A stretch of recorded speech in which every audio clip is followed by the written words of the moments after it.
So I'm Paul Derrick. I'm from County Monaghan in Ireland.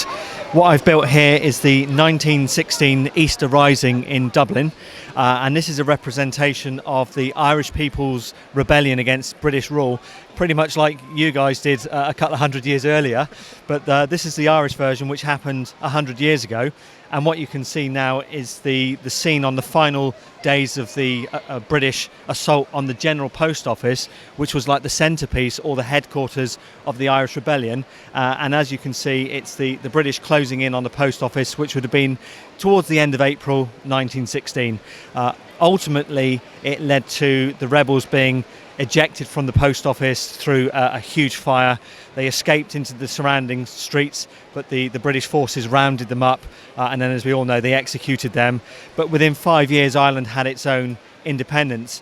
But what you see today is Sackville Street as it was known then, and on Sackville Street we have Nelson's Pillar, which was destroyed in an explosion by the IRA in 1966, but that was there in 1916, and the GPO moving on to Henry Street, and towards the rear of that, Pearse Street, and it is a historically accurate representation of the Rising in brick.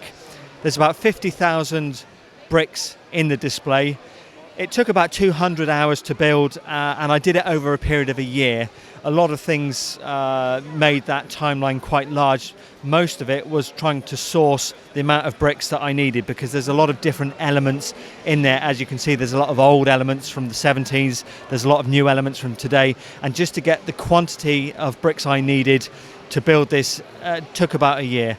So the oldest elements I'd say that are in there would be some technical pieces from 1979 from the original Technic sets, and then we have more modern elements to new curves, plates and joints that are in sets today.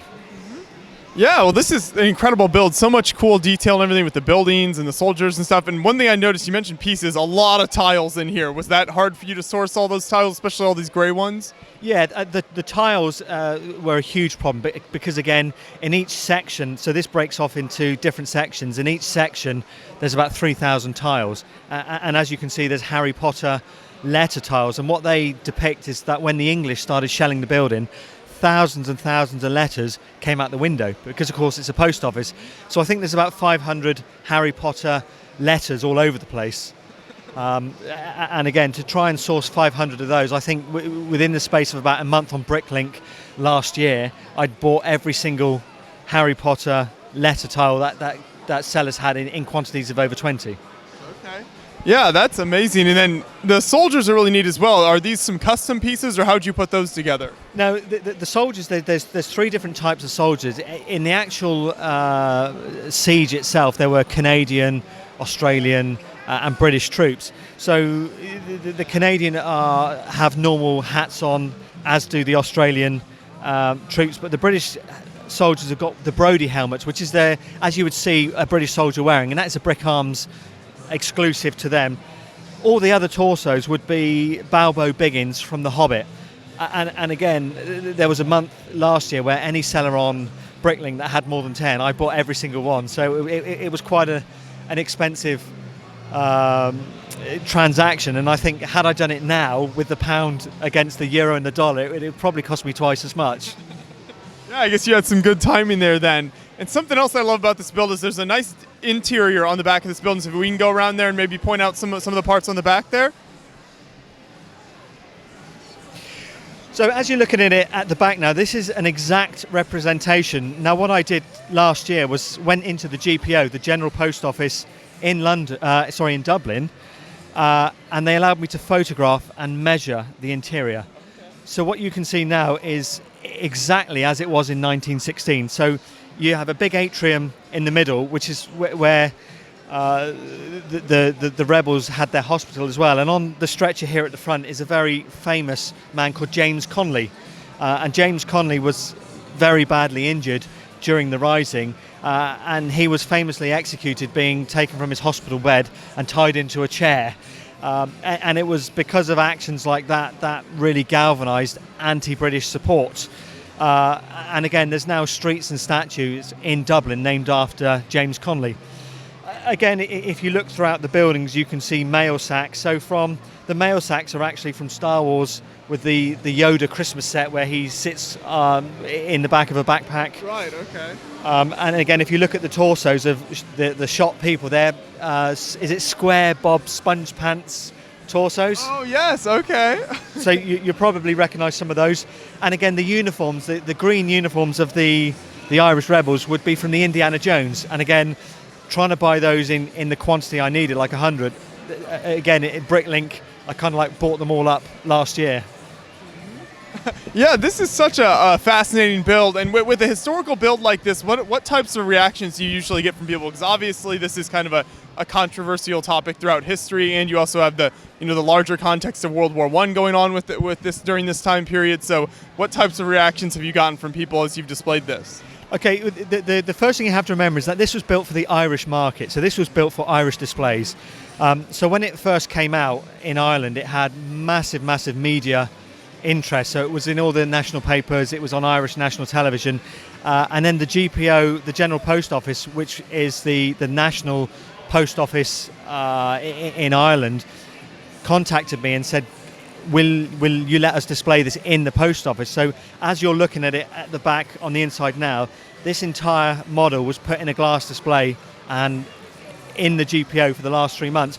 So there's a lot of positive reaction to it. I've been very careful not to depict death in it, so you won't see a single fatality or anything like that, because again, I'm quite aware that whilst of course that invariably did happen, I've built this for a market where children will look at it and it's educational for them, and they can see it through a child's eyes in Lego and say, wow, yeah, I can see the soldiers, I can see the people inside, I can see, what's going on. So you have to strike a fine balance of the old saying, know your audience.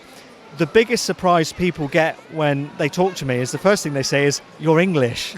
And I say, yeah, I'm English and I live in Ireland. And that comes as quite a surprise that an Englishman would build a scene that in the end led to the ejection of Britain from Ireland.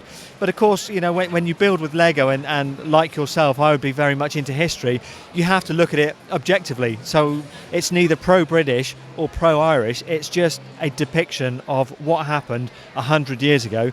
Take it or leave it. Yeah, that's a really good point there. I think that's a good way of looking at it. So then, as you worked on this building, kind of when you were first thinking of it, how did you decide how to lay it out? Was there sketching, or was it just kind of start building and go from there? How did that work?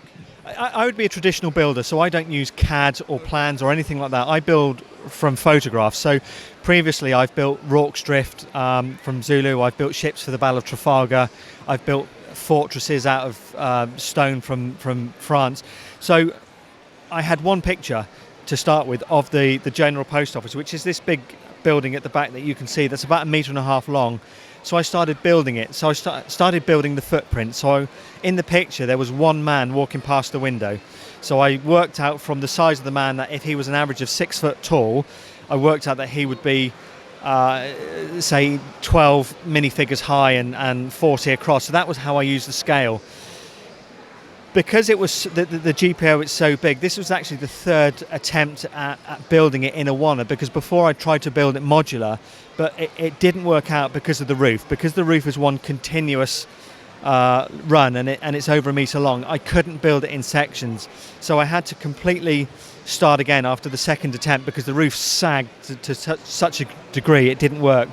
Once I'd built the back, I then built the streets around it. So I built the front, then built the side, then built the pillar, then built further on, and then built the barricades, and then built other buildings around it.